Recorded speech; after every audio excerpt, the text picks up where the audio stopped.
We are just so honored, first off, to be followers of Christ. And to be in this church is just a blessing. And we thank you all so much for allowing us to do this. Of course, you know I'm Alex and my wife is Holly. And our daughter is Madeline Grace Flora. And at 4 weeks of age, Madeline was diagnosed with a disease called cystic fibrosis.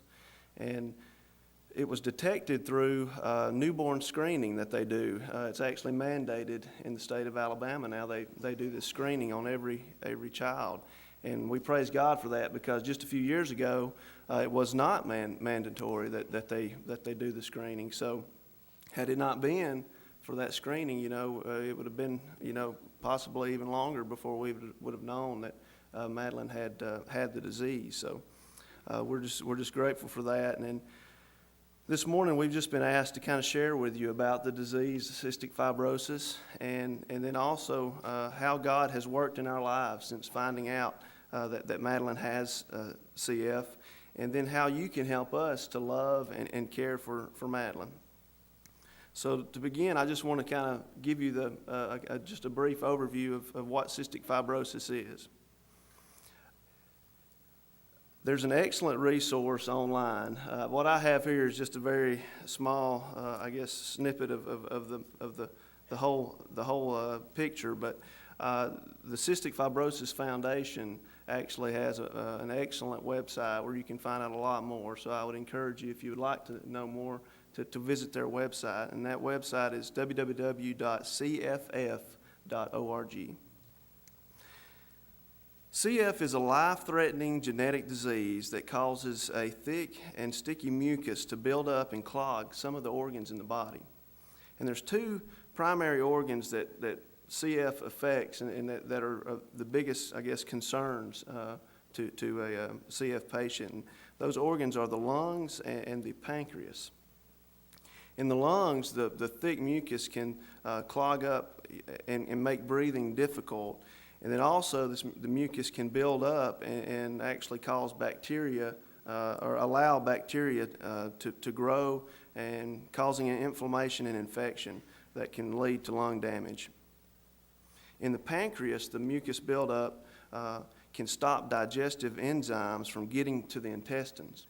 And this is critical because the body requires these enzymes to appropriately break down foods into nutrients and vitamins that we need.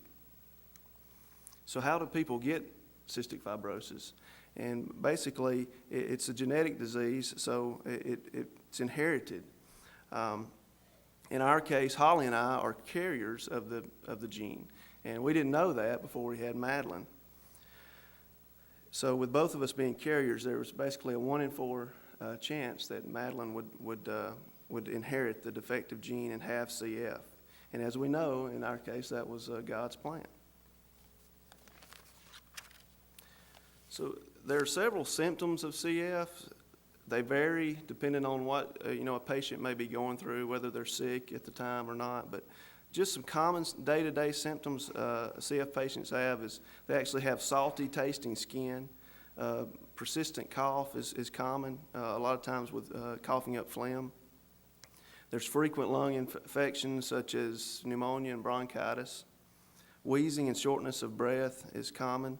And a lot of times there's poor growth and weight gain in spite of good appetite. And last thing is frequent stools or difficulty in bowel movements is also a common symptom. There's no cure currently for CF. However, there are advanced drug treatments and therapies that over the past years, have really brought, the well-being of CF patients a long way. And there's also guidance on proper CF nutrition. CF research is advancing every day. We've been so encouraged since we found out that Madeline has it. It's been very encouraging to know, the breakthroughs that are being made. And that's a big part of that has to do with the organization I mentioned to you, the Cystic Fibrosis Foundation. They fund a lot of this research all over the world. So we're claiming, and prayerful and hopeful that God is going to provide a cure, soon. And that'll be one of his miracles through modern medicine. just a few statistics that I thought might be of interest. 1 in 31 Americans are carriers of the defective gene, like Holly and I. There's approximately 30,000 children and adults in America that have CF. There are more than 1,000 different mutations of the CF gene, which basically every mutation is a little bit different. So each CF patient may have to be cared for in a little bit different manner. The median predicted age of survival is currently in the low 40s. And in 2009, that number was in the mid-30s. Last year, or 2012, when we first found out Madeline had it, they told us the median age was 38. So, we're encouraged by how advancements are increasing that median age. And one other thing of interest is in 1955, a child with CF wasn't even expected to live long enough to make it to grade school. So the last thing I really wanted to share about the disease itself was on a personal level, I wanted to share about a typical day in our home caring for Madeline and kind of what that entails. Days can vary depending on what she's going through at the time, but most commonly she has to have the following. We have to give her pancreatic enzymes before meals and most snacks. And these are in a capsule form. We basically break it down and apply what's in the capsule. We put it in applesauce and feed it to Madeline. She has to have multivitamins and some form of airway clearance therapy. We have to do that twice a day, which basically right now it's a physical, what they call chest physiotherapy. Hopefully in the near future she'll actually have it's a vest that she can wear that does basically what we're doing by hand now. And then we also have to give her like an inhaler and through a chamber, which is basically a medicine that helps to loosen mucus that might be in her lungs. And we also have to give her some antacid medicines. And one other thing that we do on a day-to-day basis is we just have to be very careful about germs. We have to, be very conscious of where we're going. And like in this time of the year, the cold and flu season, we really just try to keep her in as much as possible to keep her from being exposed to many germs. To kind of wrap up what I have to share, I kind of wanted to just share about how God has worked in my personal life, and Holly's going to do the same when she comes. But in my personal life, since we found out that Madeline has CF, and I can tell you, I'm blessed beyond degree. Finding out that Madeline has CF was definitely probably the biggest crisis that I've ever faced, and it was a difficult time. And initially, you kind of question what's going on. I know I just wrote down some of the questions that I would have asked were, why is this happening to Madeline? Why couldn't this happen to me rather than Madeline? I would take that from her in a heartbeat, as my daughter. Why is this happening to our family? And how are we going to deal with this? Definitely some big questions that were crossing my mind, especially those first few days. But a verse that's always been close to my heart is in Colossians 3:23, and just paraphrasing, it's basically saying, in everything that we do, we're supposed to honor God and glorify God, and that's anything that we do. And really in those first few days when I was facing this, God, I think, really worked in my heart and kind of made me realize, I think he was more or less asking me the question. You've said that all your life, and everything that you do, you want to honor me.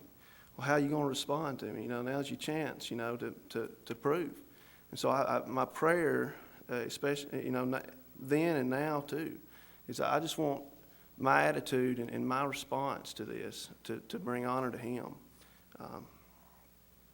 Without Christ, I don't know how I would have responded, And I'm not saying that the way I have responded is necessarily the right way, but I do want to, my prayer is that I will bring honor to him.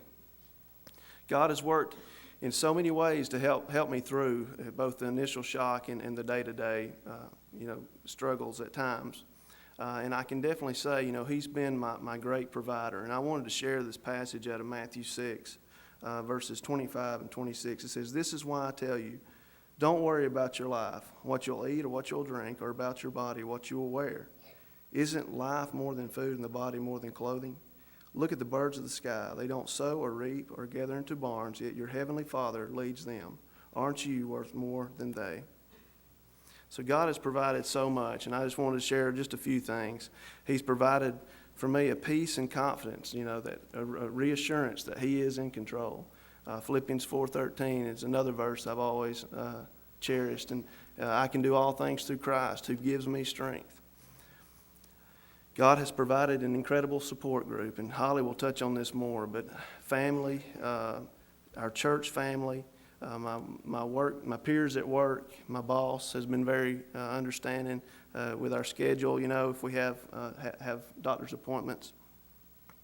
And then, of course, the doctors and medical staff that we work with have just been incredible, and we're so thankful, and we give God glory.